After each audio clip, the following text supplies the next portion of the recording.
나는 참 포도나무요. 내 아버지는 정원사이시다. 내 안에서 열매 맺지 못하는 가지마다 아버지께서 잘라내시고 열매 맺는 가지는 더 많은 열매를 맺게 하려고 깨끗하게 다듬으신다. 너희는 내가 너희에게 해준 말 때문에 이미 깨끗하게 되었다. 내 안에 있어라. 그러면 나도 너희 안에 있겠다.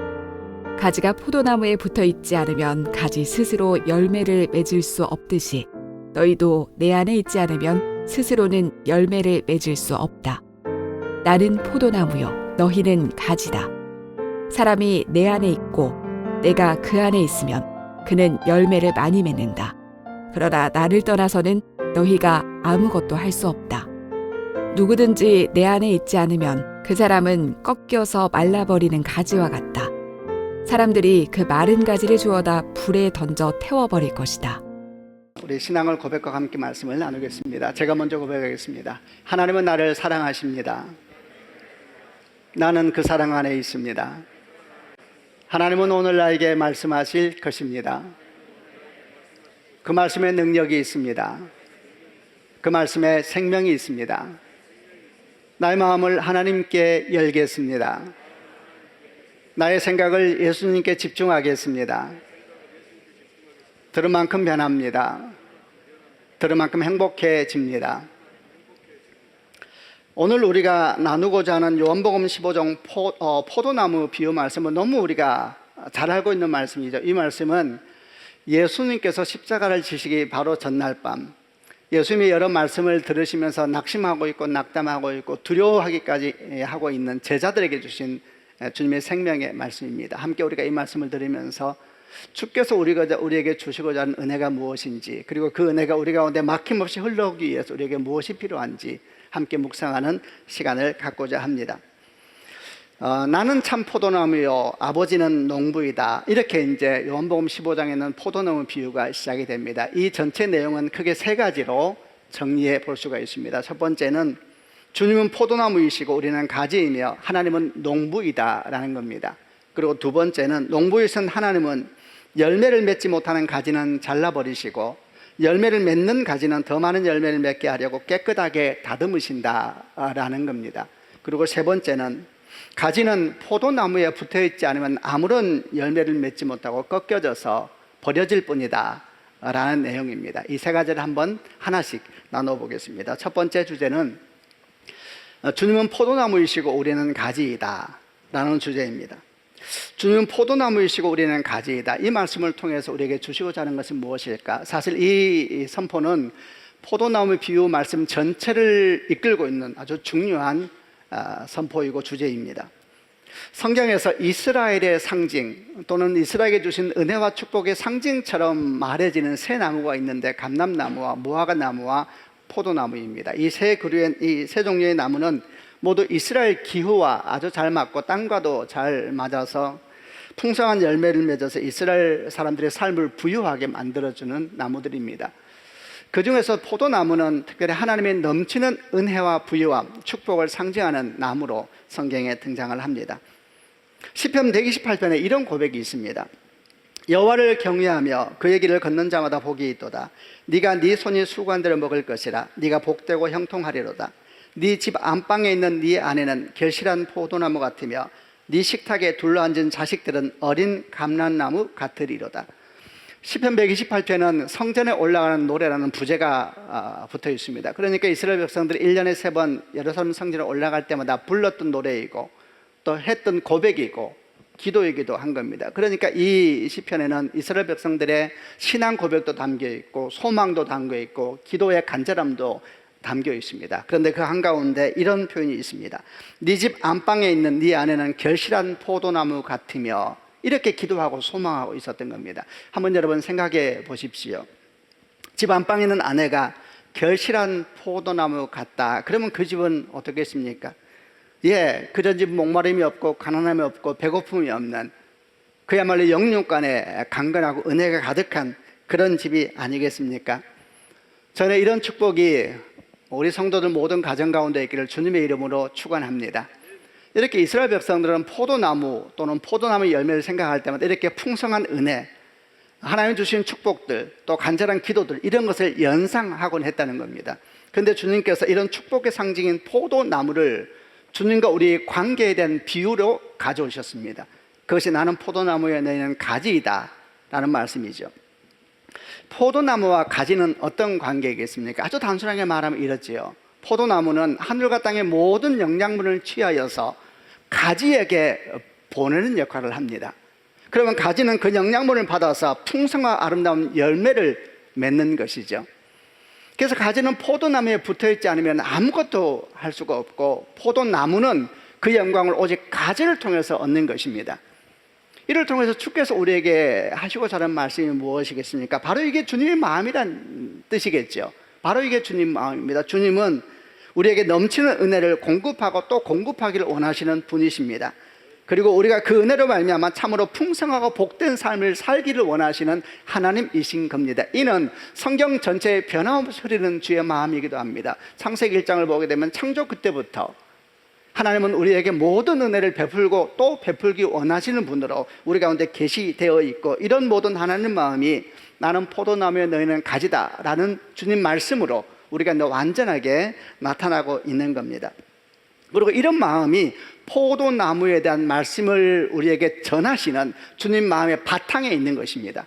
이런 마음을 우리가 알고 포도나무의 비유를 보게 되면, 포도나무의 비유가 의미하는 것은 은혜에 대한 이야기입니다. 은혜에 대한 이야기, 축복에 대한 이야기를 우리 가운데 주시면서 우리 삶을 그렇게 만드시길 원하시고 우리 삶을 그렇게 부름받았다라는 것을 하나님께서 말씀하고 계시는 겁니다. 여러분, 제가 선포할 때 아멘으로 답하시길 바랍니다. 주님은 우리에게 하나님의 은혜를 넘치도록 주기 원하십니다. 아멘. 그리고 그를 통해 우리가 풍성한 열매를 맺는 복된 인생을 살기를 원하십니다. 바로 이런 마음으로 이제 주께서 말씀하신 내용을 조금 더 묵상해 보겠습니다. 두 번째 주제입니다. 두 번째 주제는, 하나님은 열매를 맺지 못하는 가지는 잘라버리시고 열매를 맺는 가지는 더 많은 열매를 맺게 하려고 깨끗하게 다듬으신다 하신 말씀입니다. 2절 말씀을 같이 한번 읽어보겠습니다. 시작. 내 안에서 열매 맺지 못하는 가지마다 아버지께서 잘라내시고 열매 맺는 가지는 더 많은 열매를 맺게 하려고 깨끗하게 다듬으신다. 두 가지 내용의 대조되듯이 나옵니다. 앞에는 열매 맺지 못하는 가지는 아버지께서 잘라버리시고, 두 번째는 열매 맺는 가지는 더 많은 열매를 맺게 하려고 깨끗하게 다듬으신다, 이렇게 말씀하셨습니다. 자, 이 말씀 들을 때 여러분 어떤 느낌이 드세요? 조금 더 직접적으로 여러분에게 여쭤본다면, 여러분은 열매를 맺지 못해 잘라질 가지 같습니까? 아니면 열매를 잘 맺어서 깨끗하게 다듬어질 그런 가지 같습니까? 다시 묻겠습니다. 자, 여러분은 열매를 제대로 맺지 못해 잘라질 가지 같습니까? 아니면 열매를 맺어서 더 많이 맺게 하기 위해서 깨끗하게 다듬어질 그런 가지 같습니까? 저는 이 질문을 저에게 던져보면서 저의 신앙 초창기 때 모습을 잠깐 생각해 봤습니다. 그때 정말 저는 정확하게 잘려질 가지다라고 생각했습니다. 주 앞에서 나의 모습이 너무 부족하고 내가 무엇을 주께 드릴 수가 있으며 내가 무엇을 주께 영광을 드릴 수 있을까 자신이 하나도 없었습니다. 그래서 주님이 택하신다는 얘기를 한다든지 또는 주께서 부르신다 그러면 항상 나는 그 가운데서 처져 있는 사람이라든지 뒤따라가는 사람처럼 느껴지곤 했던 기억이 납니다. 우리는 열매를 맺지 못해 잘라질 운명의 가지인가, 아니면 열매를 맺는데 더 많이 맺기 위해서 주님께서 깨끗하게 다듬어 주시는 그런 가지인가? 우선 열매를 맺지 못해 잘라질 가지에 대한 얘기를 해보겠습니다. 여러분, 어떤 가지가 그런 가지일까요? 두 가지가 생각납니다. 첫 번째는 가짜 가지입니다. 가짜. 그 가짜가 있거든요. 두 번째는 진짜는 진짜인데 이 가지가 나무에 붙어 있기는 한데 뭔가 중간에 끼어 들어가지고 나무로부터 가지에게 공급되는 영양분을 가로막고 있는 그런 가지인 경우이죠. 여러분, 가짜 가지가 있습니다. 가짜 가지는 당연히 열매가 없죠. 그리고 농부이신 아버지께서 그 가지를 잘라버리신다는 것은 어찌 보면 너무 당연한 일이 아닌가 싶습니다. 어떤 신앙이 그런 신앙일까요? 예수님을 자신의 주님으로 인정하지 않는 신앙이겠죠. 입으로는 아멘 아멘 잘하는데 마음으로는 한 번도 아멘 해본 적이 없는 사람, 그런 신앙은 그 안에 하나님의 생명이 없지 않습니까? 사실은 속는 것이죠. 가짜지요. 오늘 말씀에서 우리의 관심은 사실 이 가짜인 가지에 대한 것은 아닙니다. 두 번째, 그러면 또 어떤 경우가 열매를 맺지 못하는가? 두 번째 경우는 나무에 붙어 있긴 한데 진짜 가지긴 한데 중간에 뭔가 막혀 있는 것입니다. 그래서 영양분이 제대로 공급이 되지 않고 있어서 열매가 맺혀도 어떻게 조금밖에 안 맺히고 너무 빈약하고 부족한 열매가 맺히는 이제 그런 가지를 생각해 볼 수가 있을 겁니다. 어떤 가지가 그런 가지일까요? 마태복음 13장에 있는 씨 뿌리는 비유를 생각합니다. 그곳에 4가지 밭이 나옵니다. 첫째는 길가와 같은 마음, 두 번째는 가시떨기 같은 마음, 세 번째는 돌밭 같은 마음, 네 번째는 착하고 좋은 마음을 가진 사람이다. 이렇게 설명을 했습니다. 그리고 성경은 말씀하시기를 길가는 굳은 땅이기 때문에 말씀이 씨앗이 던져도 말씀이 씨가 심겨지지 못하고 땅 위를 뒹굴다가 새들이 와서 먹어버렸다. 이렇게 말씀하셨고, 가시떨기는 씨가 자라긴 하는데 가시도 함께 자라고 이 가시가 씨를 덮어버려서 기운을 막아서 성장하지 못하고 죽어버렸다. 이렇게 말씀하고, 세 번째 돌밭 같은 마음은 흙이 깊지를 못하니까 씨가 심겨지는데 뿌리를 못 내려서 밖으로 나오긴 나왔는데 너무 힘이 없으니까 뜨거운 태양에 다 말라서 죽어버렸다. 이렇게 비유를 하셨습니다. 자, 이런 3가지 경우는 어떻게 되겠습니까?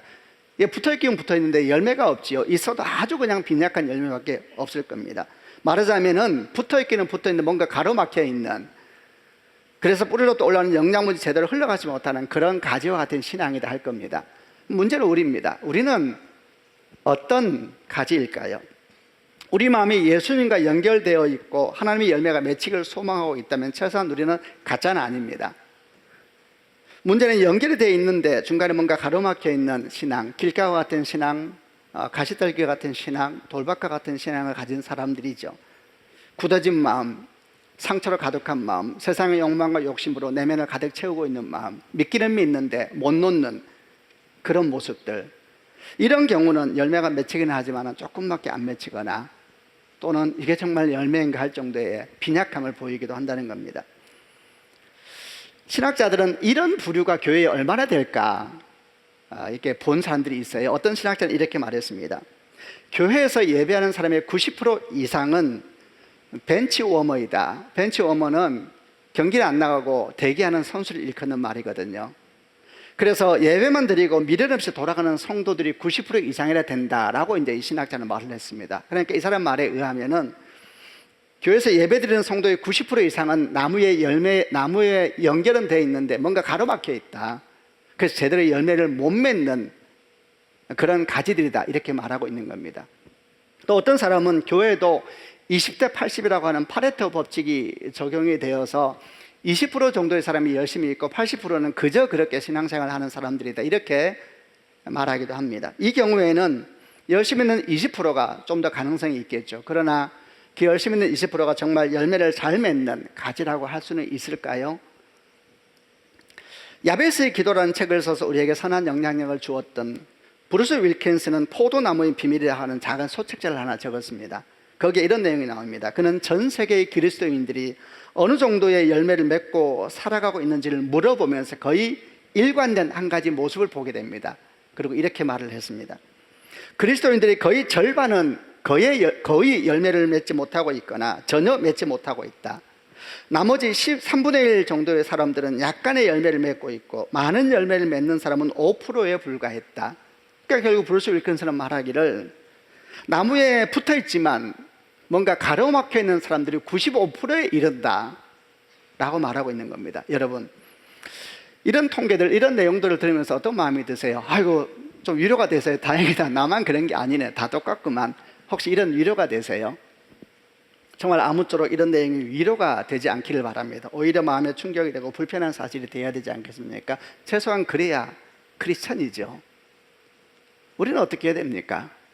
하나님께서 우리에게 복을 주시기 원하여 은총을 주시기 원합니다. 근데 우리는 막혀 있어서 하나님 은총을 받지 못하니까 갖고 어떻게 살아요? 기도하면서 불안해하고 예배하면서도 두렵고 마음 가운데 염려한 근심이 주님보다 때때로 더 커지는 것 같아. 이런 삶을 반복해 살면서 신앙은 헉헉거리고 불안정한 삶을 계속 살고 있으니 어떻게 우리가 계속 이렇게 살아갈 수가 있겠습니까? 우리는 어떻게 해야 되는 겁니까?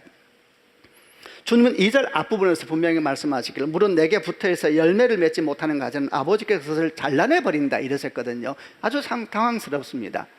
그러면은 붙어있지만 거의 열매를 맺지 못하는 붙어있어 열매를 맺지 못하는 가지라 그랬으니까 붙어있지만 거의 열매를 맺지 못하는 80% 90% 이상의 성도들은 하나님께서 잘라내 버리신다는 말씀인가요? 그런 뜻은 아닙니다. 여기서 잘라내 버린다는 뜻은 하나님께서 버린다는 뜻이 아닌데, 이에 대해서는 브루스 윌킨슨이 포도나무의 비밀에서 아주 잘 설명해 놨습니다. 그는 이렇게 설명을 합니다. 이 잘라낸다는 말로 번역된 헬라어가 아이로인데, 이 아이로의 가장 1차적인 뜻은 자른다는 뜻이 아니고 들어 올린다 라는 뜻이고, 또 그렇게 번역되는 것이 옳다 이렇게 말하면서 신약 성경에 똑같은 단어가 쓰인 몇 가지 말씀을 가져옵니다. 예를 들면 오병이어의 기적에서 제자들이 남은 조각을 12바구니에 가득 채워서 거둔 사건이라든지, 구레네 시몬에게 억지로 예수님이 십자가를 지게 한 사건, 세례 요한이 예수님을 향해서 세상죄를 지고 가는 하나님의 어린 양이라고 표현하였던 이 말씀을 가져왔습니다. 여기서 거둔다 또는 십자가를 진다, 세상죄를 진다, 이 단어에 다 쓰인 단어는 헬라어로 아이로 똑같은 단어인데 공통적인 뜻은 들어 올린다라는 뜻을 가지고 있고, 바로 이것이 포도나무에도 적용돼야 된다라고 얘기를 하면서 그가 만났던 한 포도원 주인에 대한 이야기를 합니다. 그가 어느 날 어떤 모임에서 큰 포도원을 하고 있는 한 농부를 만나게 되었는데, 이 농부가 브루스 윌킨슨에 다가와서 이렇게 말합니다. 선생님, 포도나무의 비밀을 아십니까? 그러니까 둘이 가서 이제 얘기를 하기 시작합니다. 그러자 이 농부가 브루스 윌킨슨에게 포도나무 가지의 속성에 대해서 이렇게 말을 했습니다. 한번 들어보시길 바랍니다. 가지들은 밑으로 쳐져 땅 위를 기며 자라는 성향을 가지고 있습니다. 그러나 그렇게 되면 열매를 맺지 못합니다. 땅 위를 기면서 가지가 퍼져나가면 잎들이 먼지로 가득 채우게 됩니다. 거기다가 비라도 오면 진흙이 묻어서 곰팡이가 피게 되고 잎은 스스로 말라서 죽어버리고 맙니다. 이 말을 듣자 브루스 윌킨슨가 말했습니다. 그렇다면 농부들은 그 가지를 어떻게 처리합니까? 잘라서 버립니까? 그러자 농부가 소리를 쳤습니다. 아닙니다. 잘라버리기에는 가지가 너무 귀합니다. 그래서 우리는 물이 든 양동이를 가지고 포도밭을 여기저기 돌아다니며 그런 가지를 찾아서 들어 올려서 물로 깨끗하게 씻어줍니다. 그런 다음에 울타리에 매거나 그 위에 묶어서 더 이상 땅으로 기는 가지가 아니라 하늘을 보며 살도록 가지를 그렇게 세워집니다. 그러면 곧 머지않아 무성한 열매가 그 가지에서 맺히기 시작합니다. 농부는 열매를 맺지 못하는 가지를 잘라버리는 것이 아니고 그 가지가 열매를 맺을 수 있도록 들어 올려 아이로 들어 올려서 깨끗하게 씻어주는 것입니다. 그러면 그 가지가 더 이상 땅을 향해서 사는 가지가 아니라 울타리에 묶어서, 이 울타리가 뭡니까? 십자가지요. 십자가에 딱 묶임 받아야 하늘을 보고 자라가게 되는데, 그러면은 때가 있으면 자연스럽게 풍성한 열매가 거기에 맺히게 됩니다. 사실 열매를 맺는 것은 가지의 역할이 아니거든요. 가지가 하늘을 보면서 쫙 살아가고 나무에 딱 붙어 있으면은 열매가 맺혀진 것은 하나님의 아주 만들어 놓은 본성이기 때문에 그렇게 묶여 있으면 머지않아 풍성한 가지 열매가 거기에 맺히게 된다는 겁니다. 이것이 여러분 농부이신 하나님의 역할입니다.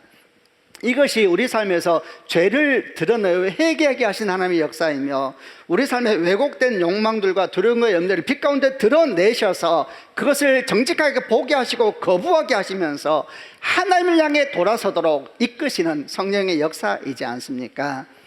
여러분, 주님 이름으로 축복합니다. 우리가 항상 기억해야 됩니다. 농부의 말이 참 맞지 않습니까? 우리의 본성은 항상 땅을 향해 기면서 가지를 뻗어나가게 하는 본성을 가지고 있습니다. 그런데 그거 아시지요? 농부 하는 말은 딱 맞아요. 땅을 향해서 퍼져나가면은 부흥할수록 문제입니다. 잎사귀가 많아질수록 먼지를 더 많이 덮여지게 되는 겁니다. 그래서 땅을 향해서 퍼져나가면 복도 문제입니다. 복 받으면 받을수록 사람이 추해지고 죄를 많이 짓고, 땅을 향해 자꾸 성장하기 시작하면 은혜도 문제입니다. 은혜를 받으면 그 은혜가 그 사람을 추하게 만들고 죄로 향해 달려가게 하고, 하나님이 복을 줘도 문제고 은혜를 줘도 문제고 안 줘도 문제고 이것도 문제고 저것도 문제인 게 땅을 향해서 기면서 부흥하겠다고 뻗어나가는 가지의 모습이지 않습니까? 그러니까 인생의 고난의 비라도 한번 쏟아지면 진흙이 다 튀어가지고 지 혼자 곰팡이 쓸고 영장은 하나도 받지 못하고 죽어가면서 인생을 허무하다 그러고 믿음이 무슨 소용이 있나 그러고 그렇게 사는 것이 아니겠습니까? 그러나 하늘을 보고 살면 하나님의 영양분, 하나님은 모든 걸 공급하기 원하시는 분이시기 때문에 우리가 하늘을 보고 살면 하늘의 영양을 공급받고 우리가 원하든 원하지 않든 놀라운 열매를 맺게 될 줄로 믿습니다. 이런 사람은 복을 주면 복이 되고 은혜가 줘도 복이 되고 고난도 복이 되고 위기도 복이 되고 이 사람은 뭘 줘도 되네요. 하늘 다 바라보고 살고 나무에 딱 매여 있으니까 뭘 해도 되는 것입니다. 여러분, 이런 축복이 있어야 될 줄로 믿습니다. 날마다 예수의 피로 깨끗함을 받고 성령 인도하심을 받아 하늘을 보며 살아가는 것, 그 여정이 때때로는 힘겹고 어려워도 이렇게 주의 십자가 붙들고 나아가는 삶이야말로 하나님께 주시는 은혜와 축복이 막힘없이 흘러오는 그런 삶이 되지 않겠습니까? 그런 축복이 여러분 가운데 있기를 바랍니다. 이어서 2절에서는 조금 다른 이야기를 대조적으로 합니다. 앞에 있는 내용이 열매 맺지 못하는 가지마다 아버지께 잘라버린다는 말을 우리가 지금 새롭게 이해했다면 뒷부분은 어떻게 나와 있냐 하면은 열매 맺는 가지는 더 많은 열매를 맺게 하려고 깨끗하게 다듬으신다, 이렇게 말씀을 했습니다. 이거는 뭡니까? 열매 맺고 있는 가지예요. 문제가 있는 게 아니라고요. 그런데 하나님께서 더 많은 열매를 맺게 하려고 깨끗하게 다듬으신다, 이랬습니다. 가지치기에 대한 이야기입니다. 포도원의 농부는 포도나무 위에 때를 따라 가지치기를 합니다. 여러분, 가지치기는 가지가 뭐가 문제가 있어서 치는 게 아닙니다. 별 문제 없이 열매 잘 맺고 있는데 왜 치느냐? 풍성하게 열매를 더 맺게 하기 위해서 가지를 치는 겁니다. 하나님의 욕심이냐? 그거 아닙니다. 제가 지금 설명해 보겠습니다. 우선 여러분, 이 가지치기가 신앙에서는, 우리 삶에서는 구체적으로 어떤 모습으로 나타나겠습니까? 이유를 알 수 없는 고난과 아픔과 위기로 나타나게 됩니다. 요셉의 형들에 의해서 애굽의 노예로 팔려간 사건이라든지, 다윗이 사울 왕에게 쫓겨서 유대 광야에서 짐승처럼 도망가며 살아야 했던 시간들은 사실 요셉이나 다윗이 잘못한 것이 아닙니다. 얼마나 억울했을까요? 얼마나 서러웠을까요? 여러분, 가지치기는 그렇게 다가오는 겁니다. 잘못이 있어서가 아니고 어느 날 갑자기 그런 아픔이 오고 그런 위기가 오고 어느 날 갑자기 경제적인 어려움이 오고 몸에 병이 오고 관계 위기가 오고, 그게 가지치기인 겁니다. 우리는 고난이 오면 우리 삶을 돌아오면서 잘못한 것을 회개하고 나아가는데, 어떤 고난은 도무지 이해할 수가 없는 고난이 오는 겁니다. 가지치기인 겁니다. 가지치기를 당하는 것을 좋아하는 사람은 아무도 없습니다. 그런데 왜 이러십니까? 왜 농부신 하나님은 멀쩡히 잘 있는 가지를 그렇게 가지치기 하시면서 다가오시는 것입니까? 그것은 포도나무의 또 역시 속성 때문이라고 합니다. 이 포도나무는 아주 잘 자란다고 합니다. 그래서 그냥 냅두면 너무 잘 자라가지고 어떤 일이 생기냐면, 이 가지와 잎이 너무 잘 자라서 열매가 달려야 될 부분까지도 다 덮어버린다고 합니다. 그래서 열매가 맺히기 위해서 햇빛이 들어와야 되는데 다 덮어버려서 잎사귀가 햇빛이 안 들어오게 되니까 이 재밌는 일이 생겨요. 이런 포도나무는 멀리서 보면 대단해요. 와, 잎사귀가 막 가지도 막 이야 이러면서 진짜 대단하다 이러는데, 가까이 가서 보면 이게 뭐야? 아무리 찾아도 열매가 없네. 그래서 이런 속성들 때문에 포도나무를 잘하는 농부들은 때를 따라 이 포도나무 반대, 그 속성과 반대되는 가위질을 한다고 합니다. 그러므로 알미암아 이 포도나무가 잎사귀의 허무한 영광에 둘러싸이지 아니하고 열매의 진짜 영광을 누릴 수 있도록, 잎사귀 허무한 영광이 있거든요. 멀리서 보면 대단해요. 와 대단해요. 근데 가까이 가보면 이거 뭐지? 주님이 안 보여요. 향기도 없어요. 아무리 뒤져봐도 어디 하나 열매가 보이는데 찌그러지는 열매가 하나 보여요. 그런 일이 없도록 하기 위해서 주님께서 가지치기를 하신다는 겁니다. 앞에서 말했듯이 가지치기를 좋아하는 사람은 없습니다. 왜냐하면 가지치기는 분명 가지에 상처를 남기고 아픔을 남기기 때문입니다. 그러나 여러분, 가지치기가 없다면 우리 인생은 어떻게 될까요? 겉으로만 대단한 거짓 영광의 사람으로 살아가게 될 겁니다. 속은 없으면서 자기가 대단한 줄 알고 그렇게 살아가는, 주님 앞에 갔을 때에 모든 게 다 드러나거든요. 그때야 도대체 내 인생을 누가 보상할 것인가? 누가 날 이렇게 인도했는가? 누가 나한테 이런 신앙 가르쳤는가? 아무리 소리 질러도 누가 그를 보상해 주겠습니까? 코로나를 보내면서 이제 성도들의 상황에 대해서 좀 더 많이 알게 되면서 어려움 가운데 있고 병 가운데 있는 성도들을 위해서 기도할 때마다 정말 마음이 아프고 힘들고 어려운 시간들을 보내고 있습니다. 저는 그 성도들이 아픔에 어서 빨리 지나갈 수 있기를 정말 주 앞에 기도하고 소망하고 있습니다. 그러나 이런 생각도 듭니다. 그냥 지나가기만 하면 너무 억울하다. 이렇게 힘든 시간을 지나가는데 어떻게 그냥 지나가고 끝날 수 있을 것인가? 주 앞에 기도합니다. 하나님 아버지, 어찌하든 이 시간이 빨리 끝나게 하시되 이 시간이 은혜의 가지치기 시간 되게 하셔서 이 시간 지나고 난 다음에 그저 나았다가 아니라 설명할 수 없는 주의 은총이 나를 덮었나이다. 말할 수 없는 주의 은혜가 나와 함께합니다.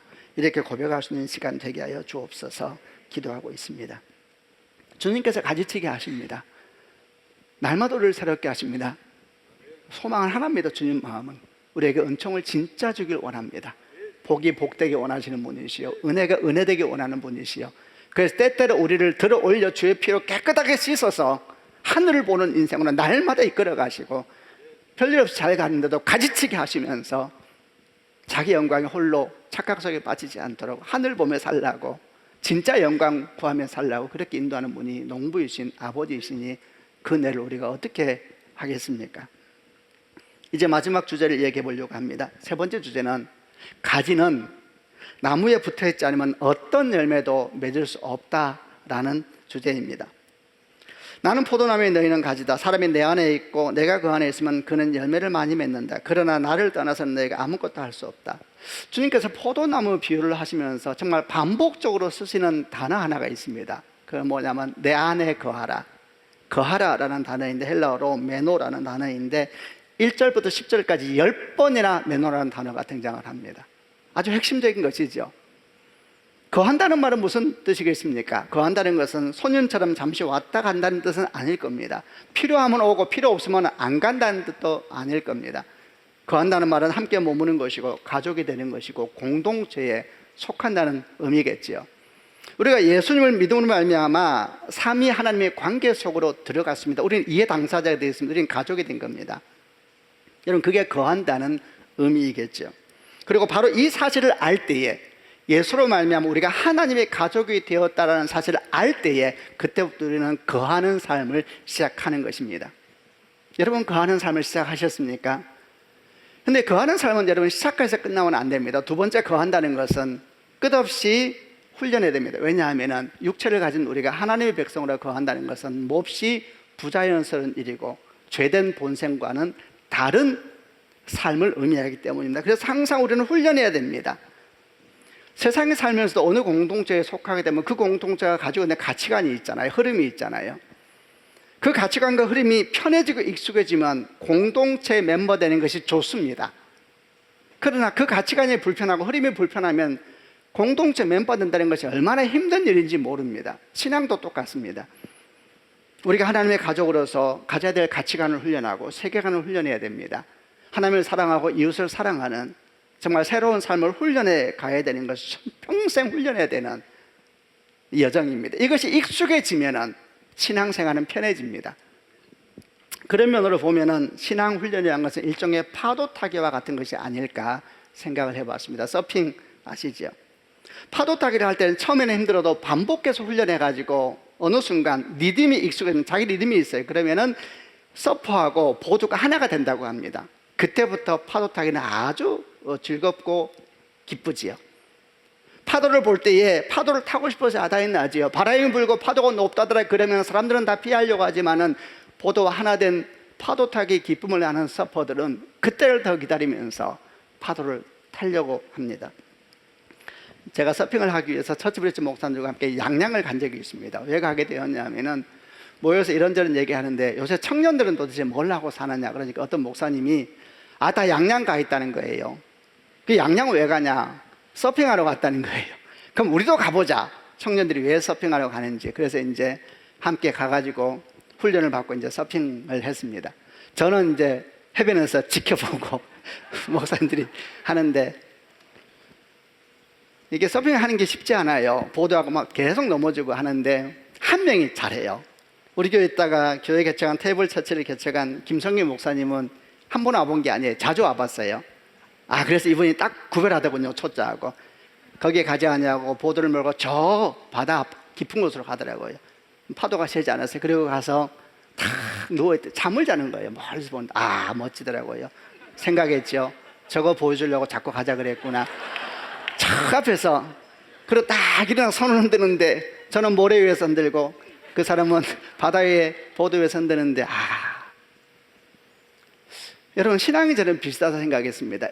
생활 리듬을 찾아야 됩니다. 신앙도 리듬이 있는 것이 아니겠습니까? 말씀을 따라 사는 것은 거친 파도를 타는 것 같습니다. 힘들고 어렵고 때때로 위험하기도 합니다. 그러나 계속 도전하고 훈련하면 언제부터인가 자기 신앙 리듬을 찾으면서 말씀과 자기가 하나 되는 시점을 맞이하게 됩니다. 그때부터 말씀은 사람을 흥분시키죠.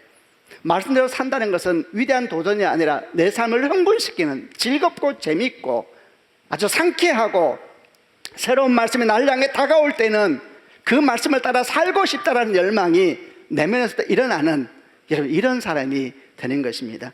그래서 신앙훈련 그것은 어떤 면에서는 자기 신앙 리듬을 찾아가는 것이고 그 리듬을 만들어가는 과정이 아닌가 생각을 해보았습니다. 저는 금년에 우리 교회에 시작하는 5만 시간 기도운동이 우리 신앙의 리듬을 찾고 만들어가는 데 대단히 유익할 것이라고 생각하고 있습니다. 매주 1시간씩 성수동 예배당에 나와서 기도하자라고 하는 거 여러분 해보시면 알겠지만 결코 쉬운 일이 아닙니다. 그러나 어떤 리듬을 만들어 놓으면 재미있는 시간이 될 겁니다. 마치 파도를 타러 가는 사람들이 바다를 향해 가면서 빨리 바다 가고 싶은 것처럼 빨리 파도를 보고 싶어 하는 것처럼 그 무거운 보도를 들고 가면서 막 신나서 달려가는 것처럼 어떤 리듬을 만들 수 있다면 그것이 내 삶의 어떤 부분을 이루게 된다면 그 기도의 시간은 아주 즐거운 시간이 되고 재밌는 시간이 되고 빨리 그 시간이 오기를 기다리는 그런 상황이 될 수가 있습니다. 필요한 것은 삶의 리듬을 만드는 겁니다. 영적 리듬. 어떻게 리듬을 만들 수 있을까요? 예를 들면 어떤 사람은 이렇게 삶을 살기로 결정하는 것입니다. 나는 매주 월요일을 새벽 기도 가서 기도함으로 한 주를 시작하겠다. 그러면 그 사람은 그 리듬을 시작하는 거예요. 또 어떤 사람은 나는 한 주의 중간 정도 수요일이나 목요일 정도에 새벽 기도 가서 기도함으로 한 주의 어떤 흐름을 만들겠다. 어떤 사람은 우리가 금요일마다 철야 기도를 할 겁니다. 마음껏 외치고 기도하는 시간 리듬 만들기에 굉장히 좋거든요. 내가 가서 마음껏 기도하면서 내 삶에 어떤 리듬을 하나 만들겠다. 이렇게 하는 겁니다. 예를 들면 저희 집은 제가 특세 때 말씀드렸습니다만 토요일 날 그 리듬을 만들기로 했습니다. 토요일 날 아침에 우리는 다 일어나서 성수동을 갈 겁니다. 그리고 1시간 동안 다 기도하고 난 다음에 브런치를 할 겁니다. 너무 기대가 돼요. 빨리 성수동이 완성되라. 빨리 막 기대가 돼요. 리듬을 만드는 겁니다. 여러분 우리가 지금 코로나가 2년, 3년째 들어가고 있죠. 어려운 시간을 보내고 있는데 여러분 역으로 생각하면 지금 시간이 리듬 만들기 굉장히 특별한 시간 될 수 있습니다. 만약에 보통 때였다면 제가 아이들에게 토요일 날 1시간 기도하고 브런치를 시작한다면 아이들이 기뻐했을까요? 왜 그래야 돼 아빠? 이렇게 말했을지 몰라요. 그러나 지금은 아무도 저에게 왜 그래야 돼요 말하지 않아요. 분위기를 알거든요. 여러분 사실 어려운 때는 신앙 리듬 만들기 굉장히 좋은 때입니다. 이 시간을 놓치지 마시기를 바랍니다. 교회는 여러분을 도울 겁니다. 어떤 분은 이래요. 가서 어떻게 1시간을 기도하냐요? 뭘 기도하냐요? 걱정하지 마셔도 돼요. 오시면은 들어간 입구에 기도 제목이 다 준비되어 있을 겁니다. 또 어떤 사람은 가서 그냥 가만히 앉아있다 와도 돼요. 거기서 잠을 자도 돼요. 그게 리듬입니다. 리듬. 그 시간을 만들어가는 겁니다. 그래서 내 호흡이 거기서 흘러가면서 아까 말했죠. 어느 순간 그 시간이 내 몸에 일치가 되면서 신앙은 즐거워지기 시작합니다. 기도는 재밌어집니다. 기도하러 가는 시간이 흥분되는 시간을 꿈꿔보세요. 빨리 가고 싶다. 자기가 앉은 자리를 정해놓고 처음 시작할 때 불을 노려도 나름대로 정해놓고 그럼 여러분 그 시간이 흥분됩니다. 사람이. 그 리듬 만들기 아주 좋은 때인 겁니다. 교회는 계속 도울 겁니다. 성수로 가게 되면 새벽 기도는 6시로 옮기려고 합니다. 그래서 성도들이 오셔서 기도하고 커피 한 잔과 샌드위치하고 출근할 수 있도록 시간 나오면 앞에 공원 준비해 놨거든요. 운동하고 리듬을 만드는 겁니다. 그것이 자연스럽게 헌신하자는 말도 안 했으면 좋겠어요. 내 삶의 리듬을 만드는 서로의 찬스입니다. 어떤 사람은 매주 금요일 철야 기도 때 와서 열심히 외치면서 금요일 저녁 살아가면 그 다음 주일날 얼마나 좋겠어요. 그날 밤 내가 한 번 외치면서 기도하리라. 마음껏 기도하면서 큰 리듬 하나 만드는 겁니다. 그 리듬이 내게 익숙해지면 1년 동안 해보세요. 어떻게 될까요? 어쩌면 여러분 평생 우리에게 남겨질 엄청난 선물이 우리 몸에 들어올지 모릅니다. 우리는 지금 위대한 일을 하는 것이 아니라 영적 훈련을 위한 대단히 좋은 기회를 지금 맞이하고 있는 겁니다. 교회는 매달 첫 주는 달 특별 새벽 기도를 하려고 합니다. 공간이 좁아요. 그래서 많이 모여도 150명 방역을 한다면 100명밖에 못 모여요. 매달 첫 주는 좀 주관하는 공동체가 있어. 우리가 4개 공동체가 있잖아요. 4개 하고 청년부하고 차세대고 국내 선교, 해외 선교, 그리고 임직자들 이렇게 하나씩 맡아서 매달 첫 주는 와서 특별 새벽기도 하는 거예요. 그 달의 주제에 맡아서 열심히 기도하는 것이죠. 공간이 좁기 때문에 우리 성도들이 많이 와봤자 1년에 한 번 내지 2번밖에 못 올 거예요. 그럼 그 시간을 왜 만들려고 하느냐? 파도 타기 하는데 함께 타는 시간이에요. 혼자 탈 때도 필요하지만 힘들 때는 함께 타는 파도를 경험해야 되거든요. 함께 밀어주고 당겨주고 하는 시간을 중간중간에 가지려고 하는 거예요. 그럼 함께 나와서 또 역시 리듬을 만드는 겁니다. 그러면 여러분 얼마나 놀라운 은혜가 우리 가운데 있겠습니까? 주님 말씀하세요. 내 안에 거하라. 내 안에 거하라. 내 안에 거하라. 그러면 그 사람 많은 열매를 맺을 것이다. 나를 떠나서 너희가 아무것도 할 수 없다. 여러분 우리가 언제까지 이렇게 비틀거리면서 살아야 되겠습니까? 언제까지 이렇게 기도하면서 의심하고 예배하면서 두렵고 교회에서만 신앙이 있는 거고 교회 바깥 나가는 순간 내 신앙은 도대체 어디 가버렸는지 이런 삶을 언제까지 살아야 되겠습니까? 주와 함께 걸어가면서 우리의 모든 삶이 주의 열매로 가득하고 생명으로 가득한 그런 시간이 되어야 되지 않겠습니까? 이제 말씀을 정리하고자 합니다. 주님 말씀하십니다. 나는 포도나무에 너희는 가지다. 아버지는 농부이시다. 주님은 정말 우리에게 하늘과 땅의 모든 영양분을 공급해 주기를 원하십니다. 그리고 우리가 그 영양분을 받아서 정말 풍성하고 아름다운 열매를 맺기를 원하십니다. 키는 그분 안에 거하시는 것입니다. 그 일을 시작해 보십시오. 그럴 때 주님께서 때때로 우리를 들어 올려 깨끗하게 하실 것이고 때때로 우리를 가지치게 하시면서 때로는 어려운 시간도 걷게 하시겠지만 어느 순간 그것이 아름다운 열매가 되어서 우리 앞에 펼쳐질 때에 우리 자녀들은 말할 것입니다. 내 아버지 어머니가 내 아버지 하나님이 내 하나님이시며 내 어머니 하나님이 내 하나님이십니다. 얼마나 멋있습니까?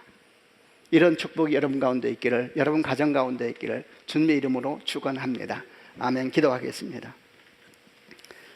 가슴에다 한번 손을 얹으시길 바랍니다. 오늘 말씀을 드리면서 여러분 마음 가운데 다가왔던 말씀이 무엇입니까? 그 말씀을 붙잡고 주 앞에 기도하시길 바랍니다.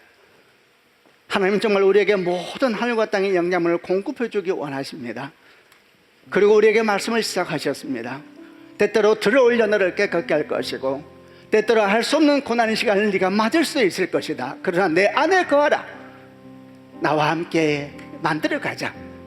더 이상 기도하면서 두려워하고 예배하면서 의심하는 그런 삶을 더 이상 살 수는 없지 않느냐. 우리 함께 걸어가 보자.